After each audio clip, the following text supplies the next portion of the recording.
خدا خدا کر کے ٹھیک ہوا ہے، بہتر ہوا ہے، تعلقات بہتر ہوئے ہیں، لیکن آپ کی سیکورٹی پالیسی اگر اس طرح کی رہی کہ ہم نے باقی دنیا کو دیکھ کے اپنے ویسٹرن بارڈر کو چلنا ہے تو پھر تو آپ کو گیا. آپ دیکھیں باقی ساری دنیا کے بھارت کے ساتھ تعلقات اچھے ہیں، آپ کے نہیں ہیں، کیونکہ آپ کہتے ہیں کہ بھارت ہمارا دشمن ہے. باقی ساری دنیا کے افغانستان کے تعلقات ٹھیک نہیں ہیں، آپ کا دوست ہے، آپ کیوں نہیں کہتے کہ ہمارا دوست ہے؟ یعنی بھارت کے مقابلے میں تو آپ سنتے نہیں ہیں انٹرنیشنل کمیونٹی کی. ان کو کہتے ہیں کہ نہیں، آپ جب افغانستان میں نیگوشیٹ کرنے جاتے ہیں تو آپ کہتے ہیں کہ بھارت کو نکال دو یہاں سے، تب ہم بیٹھیں گے، اور آپ کی بات مانی جاتی ہے. ایک بات بتاؤں عثمان صاحب، یہ پالیسی اب آئی ہے، لیکن میں ایک بات بتاؤں، پاکستان اس وقت پوری دنیا کا بلو آئیڈ بوائے ہے. پاکستان کے بغیر نہ امریکہ مکمل ہے، نہ چین مکمل ہے، نہ روس مکمل ہے. پاکستان کے اندر اگر کوئی قیادت واقعی سمجھنے والی ہو، اور مجھے عمران خان صاحب سے قطعاً کوئی توقع نہیں ہے فی الحال، کم از کم اس لیول کی کہ اس طرح کی جسے کہتے ہیں چمکھی لڑائی کے اندر آگے بڑھ سکیں گے، لیکن کچھ نیشنل کنسنسس اگر بلٹ ہو جائے. پاکستان اس وقت جتنا کچھ کر سکتا ہے، پاکستان اگر ایک طرف ہو جائے تو امریکہ اس پورے خطے سے خداحافظ ہو جاتا ہے، انڈیا جو ہے دوسری طرف ہو جاتا ہے. پاکستان اگر امریکہ کی طرف چلا جائے تو چین کا پورا بیلٹ اینڈ روڈ کا پروگرام جو ہے وہ جسے کہتے ہیں کھو کھاتے میں جیسا وہ چلا جاتا ہے. پاکستان اگر اس وقت روس سے علیحدہ ہو جائے تو روس کی پوری انویسٹمنٹ اور وہ 1343 کا جو خواب تھا جو کہ سینٹ پیٹر دی گریٹ نے دیکھا تھا، جس کے نام پہ پیٹر، وہ خواب پورا نہیں ہوتا. آپ سوچیں کہ اس وقت پاکستان کی سیکورٹی پالیسی سے بنانے سے زیادہ پاکستان کو ایک ایسی لیڈرشپ کی ضرورت ہے جو لیڈرشپ آنکھوں میں آنکھیں ڈال کر بتائے کہ تم نے اگر ہمارے ساتھ رہنا ہے. لیکن اور یہ صاحب لیڈرشپ کی آپ نے بات کی، لیڈرشپ تو کنفیوز ہے، اس حد تک کنفیوز ہے کہ وہ یہ کہتی ہے کہ قائد اعظم کیسا پاکستان چاہتے تھے. آج 72 سال بعد بھی ہم اس بحث کے اندر پڑے ہوئے ہیں کہ ہمارے وزیر اطلاعات صاحب فواد چوہدری صاحب کہتے ہیں کہ قائد اعظم مذہبی پاکستان، مذہبی ریاست نہیں چاہتے تھے. سن لیں انہوں نے کیا کہا، پھر اس پہ آپ کا تبصرہ درکار ہے. عمران خان جس پاکستان کو پروکلیم کرنا چاہتے ہیں وہ قائد اعظم محمد علی جناح کا وہ پاکستان ہے جو انہوں نے سوچا تھا. سب سے پہلے تو یہ کنفیوژن بالکل دور کر لیجئے کہ قائد اعظم کوئی مذہبی ریاست چاہتے تھے. قائد اعظم پاکستان کو ہرگز ایک مذہبی ملک کے طور کے اوپر نہیں دیکھتے تھے.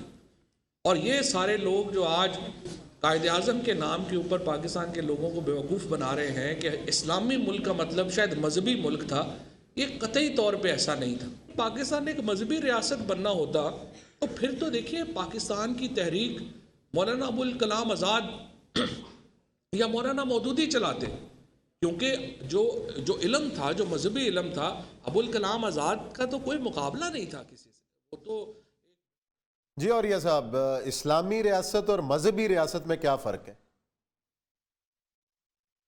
مجھے یہ سمجھ نہیں آتی کہ ریاست مدینہ، اسلامی ریاست اور مذہبی ریاست میں کیا فرق ہے. تینوں میں کوئی فرق نہیں ہے. تو پہلی بات یہ ہے کہ عمران خان صاحب کو کان سے پکڑ کے نکال دینا چاہیے کہ تم ریاست مدینہ کے خلاف کیوں بول رہے ہو. ایک سر فکرہ بول رہے ہو. اصل میں فواد چودھری کو باقاعدہ کلاسیں دینی چاہیے، ہسٹری کی پڑھانی چاہیے. قائد اعظم کی 11 اگست کی تقریر پر ایسے لوگوں نے کنفیوژن پھیلایا تھا، تو قائد اعظم نے 25 جنوری 1948 کو کراچی بار میں خطاب کرتے ہوئے کہا تھا، "Why this feeling of nervousness that the future constitution of Pakistan is going to be in conflict with Sharia laws."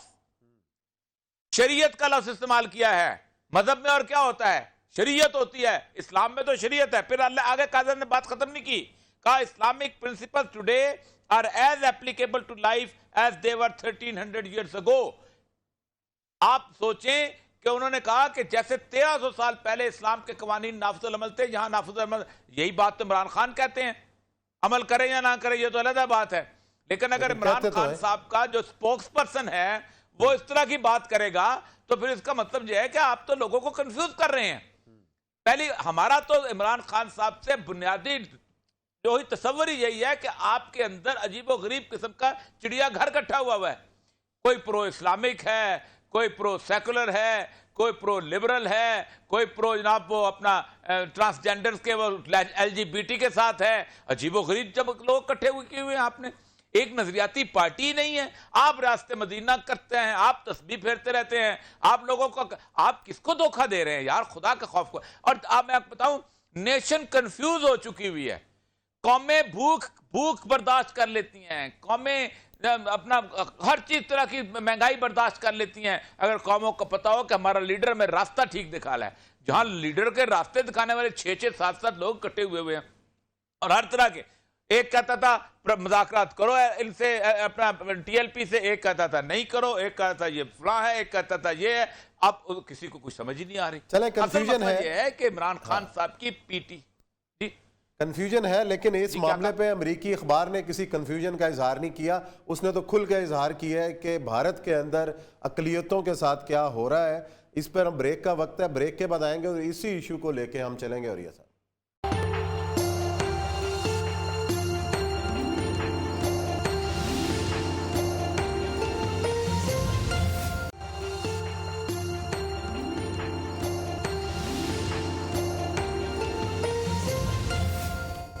ناظرین, بریک کے بعد آپ کو خوش آمدید کہتے ہیں. امریکی اخبار نیو یارک ٹائم نے بھارت میں اقلیتوں کے حوالے سے خاص رپورٹ جاری کی اور خاص طور پہ عیسائی کمیونٹی پر جو مظالم روا رکھے جا رہے ہیں ان کا پردہ چاک کیا ہے. کس قسم کے مظالم ہیں اور اس کو ایک نسل کشی سے تعبیر کیا گیا ہے. اس سے پہلے مسلمانوں کے ساتھ جو سلوک ہے وہ سب کے سامنے ہے. اور آج اسی موضوع کے اوپر ہمیں جوائن کیا ہے ڈین آف لاہور کیتھیڈرل ہیں شاہد معراج صاحب. انہی سے پوچھیں گے کہ وہ کیا تاثرات رکھتے ہیں اور کس قسم کا عالمی برادری سے وہ مطالبہ کرتے ہیں کہ ان مظالم کو رکوانے کے لیے اور اس نسل کشی کو رکوانے کے لیے کیا اقدامات کیے جانے چاہیے. السلام علیکم شاہد معراج صاحب. جی وعلیکم السلام. شاہد صاحب, آپ نے امریکی اخبار کی رپورٹ پڑھی ہے اور بڑے چونکا دینے والے انکشافات ہیں کہ کس طریقے سے عیسائی کمیونٹی کو خاص طور پر جو ہے وہ نشانہ بنایا جا رہا ہے. باقی اقلیتوں کا حال بھی آپ کے سامنے ہے, مسلمانوں کے ساتھ جو سلوک ہے, سکھوں کے ساتھ جس طرح ان کا سلوک روا ہے.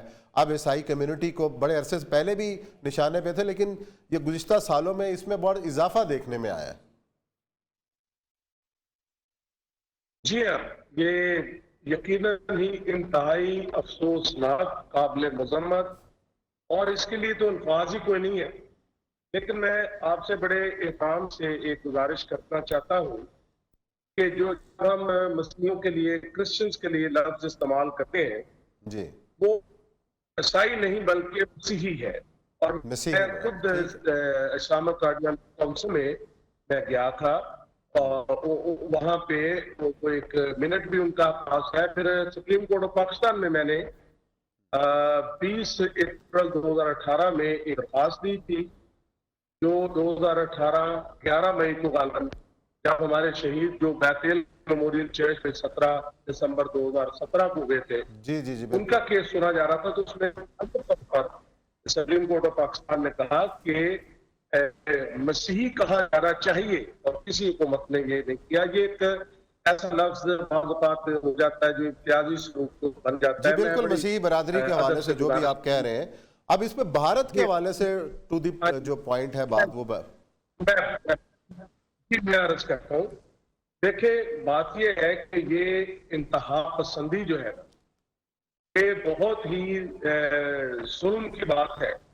اور خاص طور پر جو آپ نے ذکر کیا عالمی برادری کا, عالمی برادری جو ہے اس کا جو دورہ معیار ہے وہ انتہائی شرمناک ہے. اور اگر ان کے اپنے مطلب ضرور کرتے ہیں, لیکن جب دور دراز ہو یا جہاں ان کے اپنے نہیں ہے, کبھی انہوں نے انسانوں کی بات نہیں کی. تو اس لیے میں سمجھتا ہوں کہ یہ جو انڈیا میں اس وقت ہوا ہے, بھارت میں ہوا ہے, دنیا کے کسی بھی خطے میں ہے, ایون ہمارا جو بھی ہے, بات یہ ہے کہ اس چیز کو ہر سطح پر اس کی حوصلہ شکنی ہونی چاہیے. اور حوصلہ شکنی صرف لفظوں سے نہیں بلکہ ہمیں ہر لحاظ سے کرنی ہے. دیکھیں, چاہے وہ مسلمان ہیں, چاہے مسیحی ہیں, سکھ ہیں, کوئی بھی ہے, انسان بنیادی طور پر تو انسان ہے. صحیح بات. اور یہ انتہا پسندی کی سوچ جو ہے, یہ لوگ دیکھیں یہ تو خدا پر قبضہ کرنے کی کوشش کر رہے ہیں, اور یہ کسی اور کو موقع ہی نہیں دے رہے.